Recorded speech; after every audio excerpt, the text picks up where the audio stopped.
Okay, welcome back, economists. We are here to move on to our first diagram when we're thinking about different ways that a government can intervene in a market on a microeconomics level. So one of the topics on the guide is the idea of a price control. There are two types. There is a maximum price. We're going to save that one for a later video. There's also a minimum price. Okay, so price controls happen when the government comes in and they set the price for something, and they do not let the price be set by the market forces of supply and demand. So we can see this pretty consistently through a couple different types of examples. Okay, first, on this first diagram here, I'm going to talk you through how that sort of works as a general concept, right? And then we're going to sort of adjust for the PED of a couple different examples, okay? So when we're thinking about different ways that the government can intervene in a market, one thing that you will very likely have to do for paper one is you will have to evaluate a government's decision to intervene in a market in a microeconomic sense. You will also have to do that on your internal assessment commentary, and you may even need to do that on a paper 3. So being able to evaluate forms of government intervention is a very frequent topic on exams. So it's important to know how to do that. One tool that you can use is adjusting the PED of whatever the market is, and that can help you evaluate here. So let's get into, first of all, what a minimum price is. Okay, so there's three parts to that definition. So the first thing is that the price is set by government. We learned in topic 2.3 that the price is set by the interactions of consumers and producers. But when we have a minimum price, that means that the government is coming in and establishing that price, and for whatever the product is, they have decided that the price for that thing is too low. Okay? So it's first of all set by government. Second of all, it's set above equilibrium. Okay?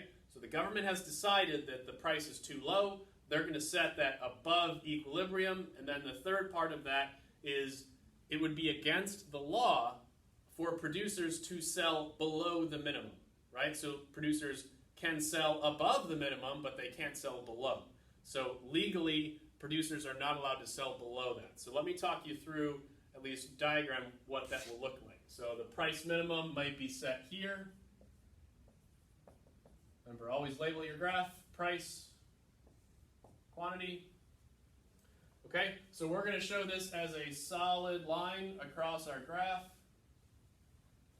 And from learning about the idea of market equilibrium, we should be able to tell now that this market will not be in equilibrium once a price minimum is set. Here is where quantity and demand and quantity supplied were equal to one another. Now that we raise the price, we can know from the law of demand that the quantity demanded used to be here, and now it will be here. So this, you're going to call that QD, quantity demanded. Okay, so we're shifting like that, we're shifting like that. Okay, so we know from the law of demand that when the price increases, the quantity demanded decreases. We're showing that in our graph here, right? We also know from the law of supply that if the price goes up, producers will want to increase their quantity supplied. They will be able to make more money that way. Okay, so this is going to be quantity supplied. Okay, and we should know that when we have our quantity demanded less than our quantity supplied, we are going to have the problem of a surplus. So that means for whatever market we're thinking about here, there's going to be unsold units of this product just kind of sitting around, right? So the market can't clear, okay? So producers are incentivized to make more. They want to sell at higher prices. Consumers are incentivized to consume less because they're going to lose income at higher prices. So this market is not in equilibrium. Okay, so that's mechanically what this graph should look like. Now, of course, you should be able to tailor this thing to a specific example. And when you do that, you're going to want to consider, what is the government's goal? What are they trying to achieve, right? Governments don't intervene in markets sort of just because. They usually have a very specific objective in mind.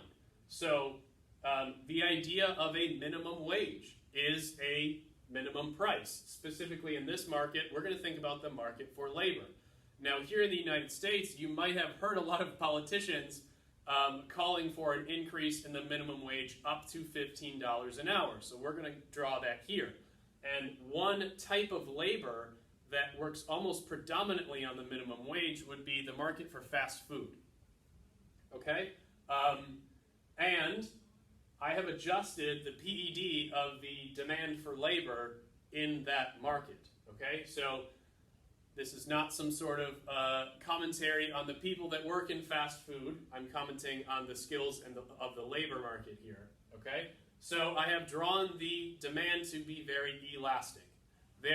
Because in the market for labor, the group of people that constitute the demand for labor, that is businesses and producers. Okay? Producers of the thing. Now, who makes up the supply of that group of people? That would be the workers themselves, right? So the demand for labor in the market for fast food is very elastic. Okay, what you might have seen in like a McDonald's or wherever you get your fast food is more and more so being replaced by machines. Okay, like you can actually order off of a touch screen, right? And it used to be that a human being would take your order that way. Or even some of the food now is being more and more so being made by machines, right? So in other words, there are a lot of substitutes for workers in fast food, okay? They do not have a very, specific skill, right?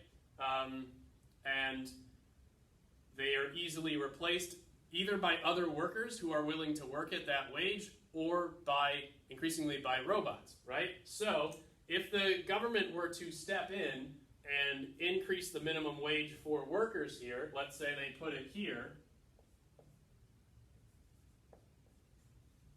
okay, there's going to be quite a big impact, okay? So here we would have quantity supply, and then a very big change in quantity demanded. So proportionately speaking, quantity supplied would increase. Or in other words, if you raise the wage for people working in that field, more workers are going to want to go there. So if you raise the wage for, if the government were to raise the wage for fast food workers, you'd probably see that more people would want to work in that field. But if you raise the wage, the people who make up the demand for labor, right, those fast food businesses, they would drastically decrease their quantity demanded for workers there from QE1 to QE2 because those workers are very replaceable. In response to even a small increase in the wage here, those businesses will find a way to replace those workers instead of paying them a higher wage, right? And in the fast food industry, the profit margins are already really, really thin. So,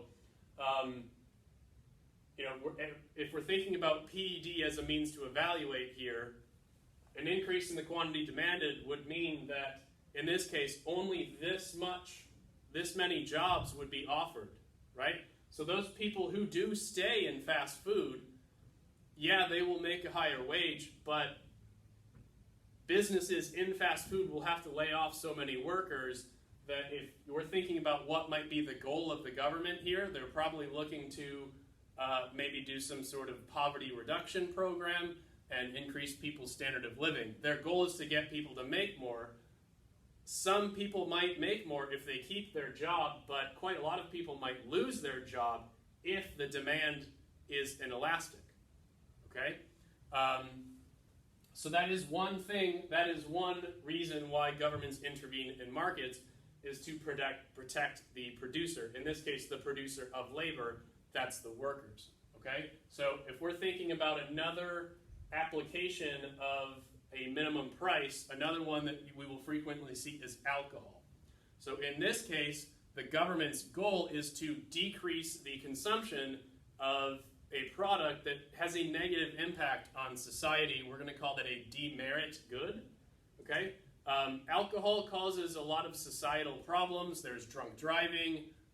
Workers are less effective. People don't live as long. There's increased strain on the healthcare system.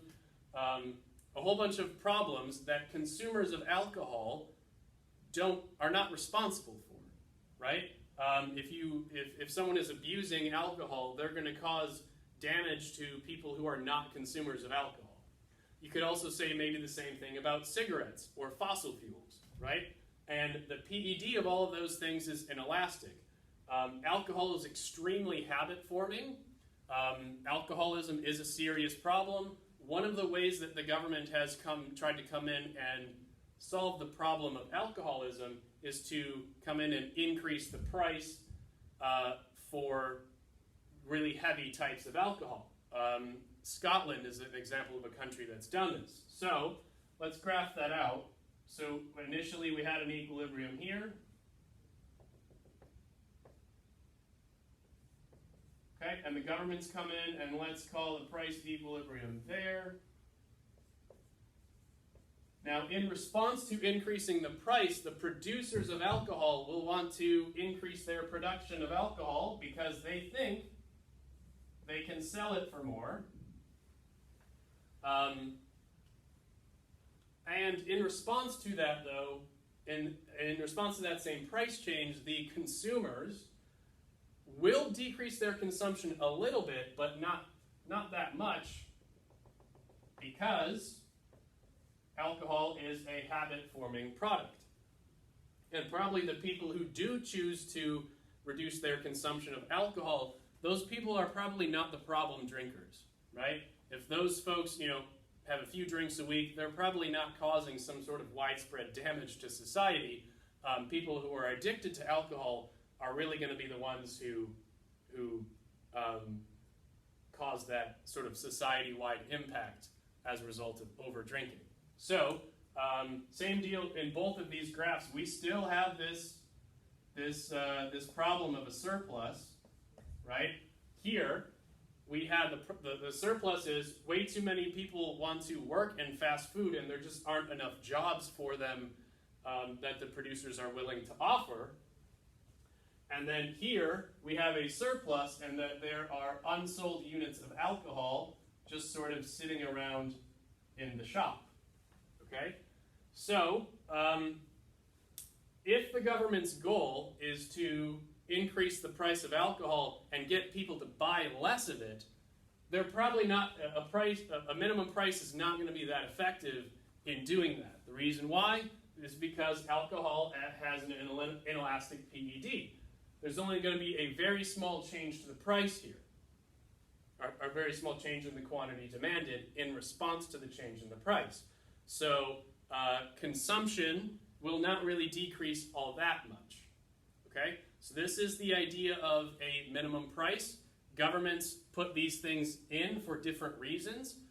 One way to evaluate if they will actually be able to achieve that is considering PED. All right? I will say, generally speaking, that price controls usually are not that effective. They rarely have their intended outcome, mostly because markets are already pretty efficient. The price mechanism and the three functions of it work pretty well. When the government comes in and starts distorting all of the signaling functions, they can kind of make a mess sometimes. All right? So, which isn't to say that price controls don't have any role, or that the government should never use them. But if we're applying some economic theory, specifically about the functions of the price mechanism and the PED of the products in the markets where the government is intervening, usually we'll come to the conclusion that price controls probably are not the tool that the government needs to be considering. Okay, so in our next video, I'll talk you through how to apply the idea of a maximum price, where the price is actually going to be set below equilibrium instead of above it, as we did here with the minimum price. Okay? Thanks, guys.